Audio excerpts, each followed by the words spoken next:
Next this morning we've got Graham Mills. Graham will be talking about Black Saturday meteorological perspective. Graham worked for the Bureau from 1964 through to 2010. And as he puts it, did a fair bit of fire weather research in his last decade or so at the Bureau. Beth probably gave a more accurate description of the critical nature of the work that Graham did. And Graham also says since retirement has continued to dabble in fire weather and fire climate projects. Understudying which you did. Thank you. Is this thing recorded? This is a fairly idiosyncratic selection of the meteorology since 15 minutes is not very long, and the Bureau put out a exhaustive report to the Royal Commission that covered most of the synoptics. So I'm going to focus mostly on things that took my interest immediately after the day, and also where subsequent research, mostly not mine, has clarified those issues and hopefully improved our services, the Bureau services. First background, of course, is the build-up, the huge drought that we had over the 12 years leading up to Black Saturday. Large areas of the state in its lowest on record or very much below average rainfall. We had a very short episode of slight relief in the drought in early January, which didn't last very long. It was just enough to damp down the surface, and then when the heat waves came in, that finished it off. Reminded me a little bit of current situation where we had some rain in December, but it's now looking extraordinarily dry outside. Then the other precursor part of that was the late January heat wave, which was just absolutely extraordinary. All of the state was way above average, and huge areas were more than 8 degrees above average for all of January, which is a pretty warm month. If you get to individual stations, and most of these locations were around the Kilmore fire, but the maximum temperatures from 26th of January through to just after Black Saturday show the progression of the early heat wave through late January, then a brief respite, although it wasn't exactly cool, and then a build up to Black Saturday again. One of the things that I did think was interesting, though, was that if you turn that into potential temperature, so you remove elevation effects, you see just how homogeneous the air mass was over Victoria in that whole period. It was just an extraordinarily hot air mass through the first heat wave and on Black Saturday. And if we'd gone to wider network of stations, you'd still see the same thing, where you get 40 degree maxima down in East Gippsland, which is pretty unusual. Now on Black Saturday, this is a really rapid summary of everything. There was a cool change coming. Before the change, there was rapid heating from the early morning, and that was rapid heating from a fairly high base. There were strong and gusty winds, strongest in the west of the state, an enormously deep mixed layer, which with the very high temperatures, it's not unexpected. Record maximum temperatures. The change developed in the far west in the late morning, became better defined as it moved eastwards by the mid-afternoon, and we got an abrupt wind change through central and coastal Victoria in the late afternoon and early evening. After that change, there was a short-lived wind surge at some stations, and I'll come back to that a little later. Then there was a lull, which I think might have confused quite a few people, and there was a later second change and wind increase, although there wasn't much of a direction change with that second change, apart from where it had been calm and there was no real direction, definable direction. This is from the Bureau's report to the Royal Commission, and I think Tony Bannister had a lot of the work to do, a lot of involvement here. They've got big furry lines showing where their hindsight put the change. There's a few wiggles that I don't necessarily believe, and some that are probably quite realistic. But it gives a pretty fair idea of the progression, with it moving more rapidly through here, getting a very good hurry on up here, to the east, bit of a stalling against the ranges, and tending to slow a little bit and then accelerate to the north. So it's a bit complex. The mesolapse, which was around 5 kilometres resolution at the time, I really liked the potential temperature and wind speed plot at 10 metres, because that sort of, I felt that explained everything about the change. And so I've found a couple of these in my archives. This was based at 16-hour forecast, based at for 0400, and it's not too bad. You've got the surge along the coast here, you've got the strongest temperature gradient at the surge. It's a bit weaker as you go further west, but still a pretty well-defined wind change. These are the 10-metre winds directly out of the model, and they're a little bit weaker than observed, but I think that was well compensated for by forecaster knowledge. Unfortunately, that model tended to have a few problems through this era with instabilities when it got very hot, and this tends to deteriorate confidence in the model, and the change at that time was a bit slow. A later forecast was a bit better.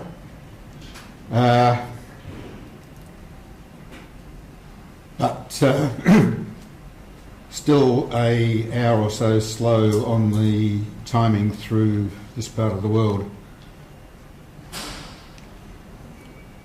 Now, when I say after the event, I mean this is what I looked at after the event and where other people may have come from.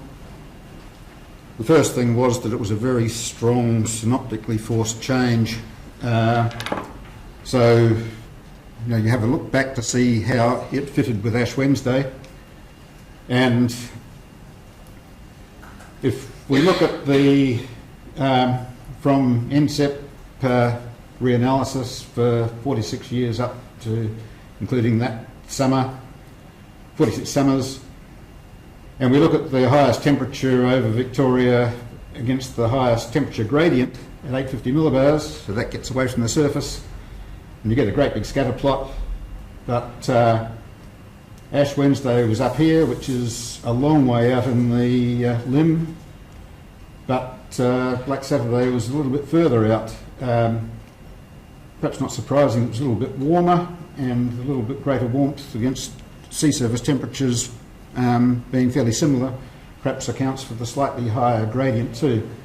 But both of them had extremely strong synoptic fronts and through a depth of the atmosphere leading to them. The other red dots are various other major fires that the definition I used of a major fire was one that generates a report. So if it's published, then it was significant. So it was a major front, a big front, just like Ash Wednesday perhaps. Except when you start to look just even a little bit further down, things start to go a bit different.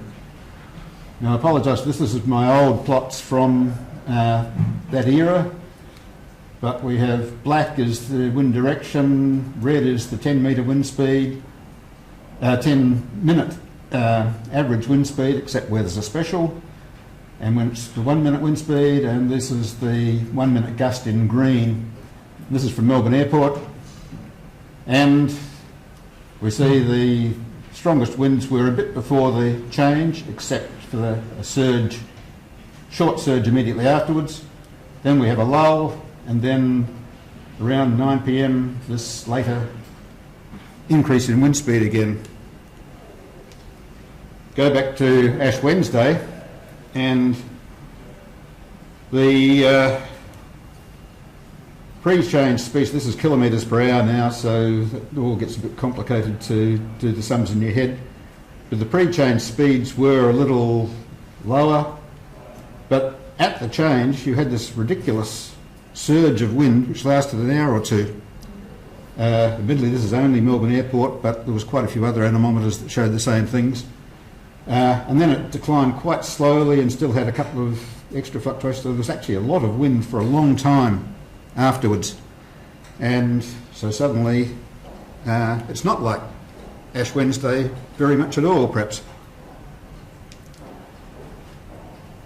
Another thing that took my fancy was the extreme variability of the winds at a lot of stations. And Melbourne Airport wasn't an orphan there, but Kilmore Gap, the mean speeds are perhaps a little bit confusing because some of these are specials and some of them are 10-minute averages, so it's not probably quite that bad. But if you look at the gusts, which are consistent measuring, there's still a lot of variation. And similarly at Eildon Fire Tower, it might be a horrible exposure, but it's sort of still dramatically different from what one or I normally saw. I went back and looked at the 1-minute wind speeds there in the orange, direction on top and speed on the bottom, and then do the 10-minute averages, which is what you should get from an AWS observation, or should have got at that stage. And you see these wonderful variations in wind speed that are quasi-periodic, and you think, oh, look at that, that's got to be doing something. So then what happened first, there's tremendous implications for fire behaviour. I was glad that Kevin put up that slide of the 3 grass fires because I don't have to now hand wave about it. But you get the variability in wind direction, that's going to spread the fire front, and so you've got a wider fire, and if you can translate a 100-metre front grass fire to a dirty great conflagration in the heavy forest, then perhaps it led to certainly a wider front and perhaps faster progression or different behaviour. Then of course we got into much better research that followed my time, where Shermel, Todd and Michael identified the horizontal convective rolls that led to that variability in the surface wind speeds. Will Thurston with Kevin, Jeff and Robert, I think, looked at the implications for firebrand transport with that directional variation. Where do the firebrands go? Does that give you not just going in a straight line anymore? Then more laterally, I started thinking about Mika's work on the Rocky River fire, where boundary layer convective cells, in this case they weren't horizontal convective rolls, they were Rayleigh-Bernard convection, led to dramatically variable fire behaviour in the fire behaviour model, in a coupled model. And it just made me wonder whether we should be worrying more about boundary layer structure in our fire weather forecasts. Some of the work that they did in the Michigan Forest Service lab also proposed that some years ago. I'm not sure if anybody's worrying about it here. How am I going? I'm running out of time. A couple of minutes, sorry. Okay, the spatial variability and change structure, I better hammer through this since I did talk too slowly. But you got the similarly, that we've seen in other studies, a slower direction change in the far west. This is stall compared to a much sharper direction change at Aries Inlet along the coast. Included these because they cross-reference the mesolapse predictions rather nicely. Coming back to the wind surges though, some places had a wind surge after the change and some didn't. Viewbank was one that didn't. Coldstream, not very far away, did. Melbourne Airport did. Why is that? I don't know. But Jeff Keppert and his team's work showed all these little wiggles on the change line, and even the highest resolution modelling, little vortices with not only direction changes but also speed changes behind them, and you just wonder how you're going to get, whether that was part of the reason why one place gets the surge and the other one doesn't have as much of a surge or a different surge. So when you look at that, there's some use in having a change represented as a line moving across the landscape, but there's a lot of important variation. Some differences, like the ones in the west versus the south central, quasi-systematic and could be communicated or even understood as this is the norm. But other differences, like the variations along the change line, are likely probabilistic, and that's a harder communication challenge. So, what was at one level an outstandingly well forecast event? 4 days ahead, they were saying this is going to be the worst fire day we've ever seen. Still threw up many unfulfilled needs. There's been huge steps forward since then. There's still a fair way to go, and I think coupled models is one of those areas.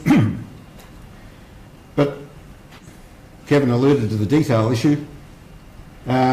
Communicating this detail plus the uncertainty into a crisis management situation was a challenge 10 years ago, and I think it's probably still a challenge now. Thank you.